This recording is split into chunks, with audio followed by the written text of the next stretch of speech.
Amém, queridos irmãos, chegamos à quarta-feira, primeira semana de uma nova série do Alimento Diário, intitulada A Palavra da Vida, a Comunhão da Vida e Pedras Vivas para a Edificação, as Epístolas de João e de Pedro.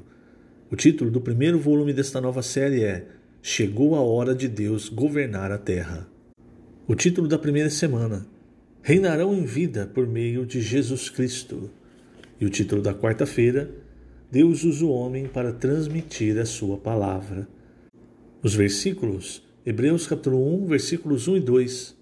Havendo Deus outrora falado muitas vezes e de muitas maneiras aos pais pelos profetas, nestes últimos dias nos falou pelo Filho, a quem constituiu herdeiro de todas as coisas, pelo qual também fez o universo. Senhor Jesus, obrigado, Senhor, obrigado por mais um dia e obrigado porque o Senhor tem constantemente falado conosco. Nós temos a Tua Santa Palavra, a Bíblia, e também, graças à Tua misericórdia, nós temos hoje o Teu falar através dos profetas, a palavra profética. Hoje podemos desfrutar das Tuas riquezas através da Tua Palavra. Por isso, Senhor, nós Te agradecemos, nós Te louvamos, Te damos toda a honra e toda a glória. A palavra sempre parte de Ti, Senhor, pois Tu és a palavra, o verbo da vida. A cada dia, amado Senhor, nós queremos receber a Tua palavra, inculcar essa palavra em nosso ser, de modo que o nosso ser seja transformado à Tua imagem. Usa-nos, Senhor, segundo o Teu querer, segundo a Tua vontade, que a Tua palavra faça a obra através de nós que somos meros canais, meros vasos de barro, mas vasos que contêm um tesouro inestimável. Obrigado, Senhor. Obrigado por tudo que o Senhor nos deu, obrigado por tudo que o Senhor tem nos dado e ainda pelo que o Senhor nos dará. Jesus é o nosso Senhor. Muito bem, queridos irmãos, eu quero começar esta quarta-feira lendo os primeiros parágrafos da página 10. Vejam só, começando no primeiro parágrafo, a palavra é que faz a obra de Deus. O universo foi formado pela palavra, isso está em Hebreus 11, 3. E Deus sempre trabalhou por intermédio dela. Nestes últimos dias, Deus nos tem falado pelo Filho, Jesus Cristo, o qual, por sua vez, fala por meio de seus profetas. Deus não fala conosco usando um grande megafone celestial, mas fala por meio de homens. Sabendo disso, o inimigo induz as pessoas a duvidar do canal usado por Deus para trazer-nos sua palavra. Satanás sabe dessa vulnerabilidade humana e ataca nesse ponto. Muito bem, muitas vezes, irmãos, usam esse versículo para dizer assim, não, Deus não usa mais homens para falar, é só Jesus Cristo. Isso é uma interpretação errada. O que o autor de Hebreus quer dizer é que agora, nos últimos dias, como é dito aqui, o foco, o centro é o Senhor Jesus. Então, quem está conduzindo a sua igreja, quem está conduzindo os profetas? O Senhor Jesus, que é a própria palavra de Deus. Então, aquilo que o Senhor Jesus falou enquanto esteve em seu ministério terreno, e a partir agora do seu ministério celestial, isso que está levando adiante a igreja. Mas veja, irmãos, que após o Senhor Jesus ressuscitar, você tem 4 livros, os 4 evangelhos, com palavras do Senhor Jesus, e o começo do livro de Atos com palavras do Senhor Jesus. Após isso, nós temos as epístolas. As epístolas são palavras do Senhor Jesus, não mais falada por sua própria boca, falada, ou melhor, escrita, não é? Pela mão ou pela boca dos seus profetas, dos seus apóstolos. Então é falado por Paulo, é falado por João, por Pedro, tem Tiago, Judas.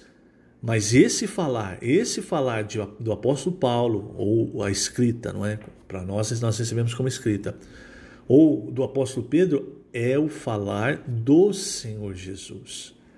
Veja só, 2 Coríntios, capítulo 13, versículo 3, preste atenção nesse versículo, 2 Coríntios capítulo 13, versículo 3.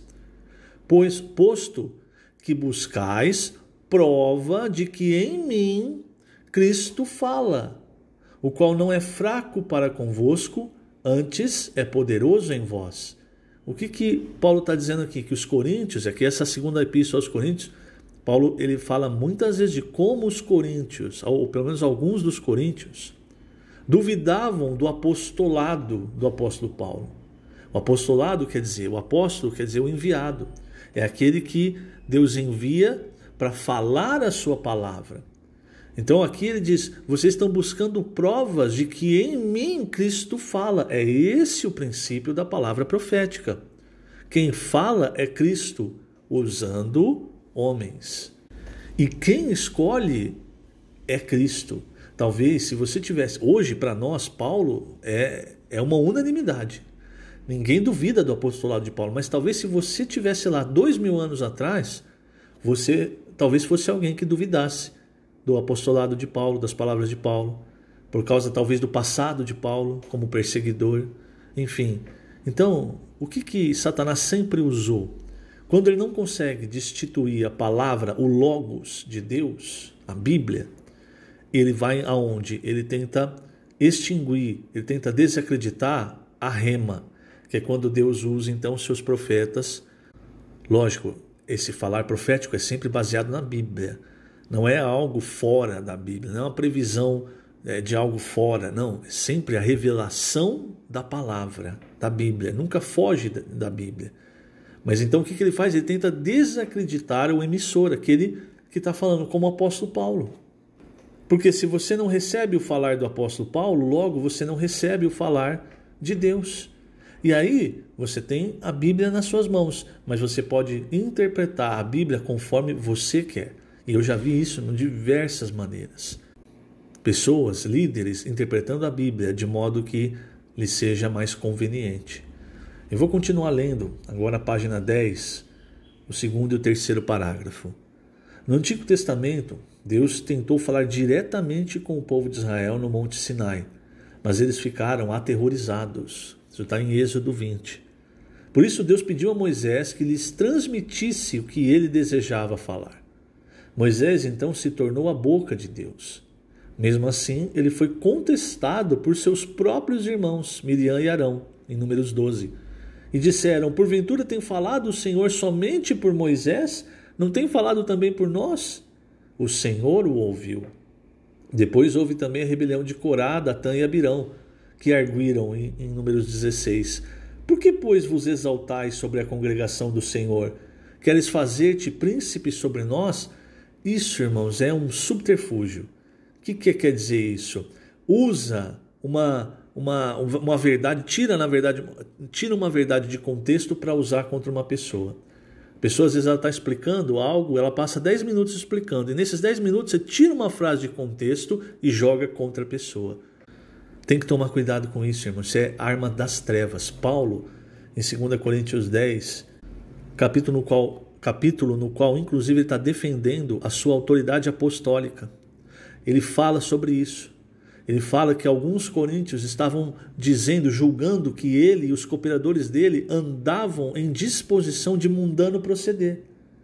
E aí Paulo disse, embora andando na carne, eu não milito, eu não luto segundo a carne, por isso eu não vou usar as mesmas táticas da carne que vocês estão usando. Quais táticas da carne? Difamação, calúnia, coisas tiradas de contexto. Nós precisamos tomar muito cuidado quando nós vemos e ouvimos essas coisas. Isso são armas da carne, irmãos.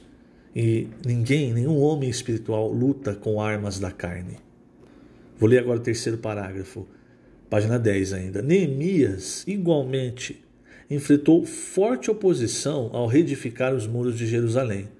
Seus inimigos disseram que ele desejava estabelecer-se como o rei dos judeus, mas Neemias perseverou e não parou a obra. Isso está em Neemias 6. Portanto, os ataques contra o homem escolhido por Deus para transmitir sua palavra não são uma novidade. O diabo utiliza esse método para anular o falar de Deus. E veja, irmãos, se vocês leem com atenção os evangelhos, principalmente o evangelho de João, nós passamos pelo evangelho de João recentemente, você vê quantas vezes, quanta oposição o Senhor teve, não de pecadores, mas de pessoas que se julgavam entender da palavra de Deus. como fariseus, os sumos sacerdotes, os sacerdotes, principais sacerdotes, saduceus. Quanta oposição o Senhor teve. E em João 6 você vê o Senhor falando sobre comer a sua carne e beber o seu sangue. E ali, no finalzinho, diz: muitos dos seus discípulos acharam esse discurso duro e o abandonaram. Então você vê que o próprio Senhor Jesus sofreu com isso. O Senhor Jesus, no Novo Testamento, foi o primeiro apóstolo, o primeiro enviado de Deus, o primeiro a falar a palavra profética. Ele escolheu 12 apóstolos, a gente sabe, Judas se perdeu, depois entrou outro no seu lugar. E daqueles 12 apóstolos, quando você começa a observar o final dos evangelhos, você começa a observar o começo do livro de Atos, você vê que Pedro assumiu uma liderança natural. Pedro não era maior do que os 12. Várias vezes, quando eles começavam a brigar sobre quem era maior, o Senhor os repreendia. Então não é questão de ser maior ou não, é questão de a quem o Senhor confia a liderança, a palavra profética. Não quer dizer que essa pessoa é maior do que os outros. Entenda isso. E veja que há um princípio. Aquele a quem o Senhor escolhe é também aquele que recebe revelação. Você vê isso no Antigo Testamento com todos aqueles que o Senhor escolheu. A gente pode pegar Moisés, porque a história de Moisés talvez seja a história mais contada, a maior história no Antigo Testamento. Então você vê claramente como o Senhor se revelava a Moisés e revelava para que ele falasse a sua vontade ao povo de Israel. E no Novo Testamento, em Mateus 16, que é um capítulo chave, quem recebe a revelação do Pai e a revelação de Cristo é Pedro. E ali o Senhor foi claro. Quando ele fala: tu és o Cristo, o Filho do Deus vivo, o Senhor disse: não foi carne e sangue que te revelaram. Não é carne e sangue que escolhe. Você e eu, nós não temos escolha, não temos direito de escolha, de votação. Não é uma democracia. Quem revelou para Pedro foi o Pai. E essa escolha, essa liderança de Pedro, dada pelo Pai, dada pelo Senhor Jesus, é confirmada quando o anjo aparece lá em Atos 10 para Cornélio. O anjo apareceu, elogiou Cornélio, só que o anjo não mandou Cornélio procurar João, procurar Filipe ou outro dos apóstolos. Ele manda especificamente que Cornélio procure a Pedro, Simão, porque era ele quem iria abrir a porta do reino dos céus, da igreja, tanto para judeus quanto para gentios. E é ele que toma a liderança entre os apóstolos. Depois, para levar a palavra para os gentios, Deus levanta o apóstolo Paulo. E o que o apóstolo Paulo fala na epístola aos Gálatas, em Gálatas, capítulo 1, versículos 11 e 12? Ele diz: faço-vos, porém, saber, irmãos, que o evangelho por mim anunciado não é segundo o homem. Porque eu não recebi nem o aprendi de homem algum, mas mediante revelação de Jesus Cristo. Você está vendo? Então você vê isso lá com Moisés, você vê essa revelação com Pedro, você vê essa revelação com Paulo. Quando Deus escolhe, ele passa a revelar. Por quê? Porque essa pessoa vai ser o canal para a palavra profética fluir à igreja, como Pedro foi, como Paulo foi, como depois João foi com o Apocalipse. Essas coisas ficam muito claras na Bíblia. E nós precisamos tomar cuidado, irmãos, para não cair no engano de Satanás. Lá em 3 João, a gente vê Diótrefes impedindo que a palavra de João chegue aos irmãos. Por fim, irmãos, para finalizar, página 11, último parágrafo, depois vai inclusive passar para a próxima página. Diz assim, por mais eloquente que seja, nenhum homem tem a capacidade de suprir vida. Ele pode conhecer bem a Bíblia e pregar belos sermões, mas não consegue fornecer vida por si mesmo. Somente Deus consegue fazer isso por meio de sua palavra viva. Veja, irmãos, então não é pela beleza da mensagem, nem pela eloquência do pregador, do mensageiro. A questão é, essa palavra está trazendo vida? Nós, quando ouvimos, estamos ficando cheios de vida ou apenas cheios de doutrinas? E, assim, eu acho que todos nós, irmãos, que estamos desfrutando desse ministério, nós podemos com toda certeza dizer que essas palavras não vêm de um homem, essas palavras vêm de Deus, e essas palavras têm nos enchido de vida e têm nos encorajado e muitas vezes têm vindo para nos tirar da nossa zona de conforto.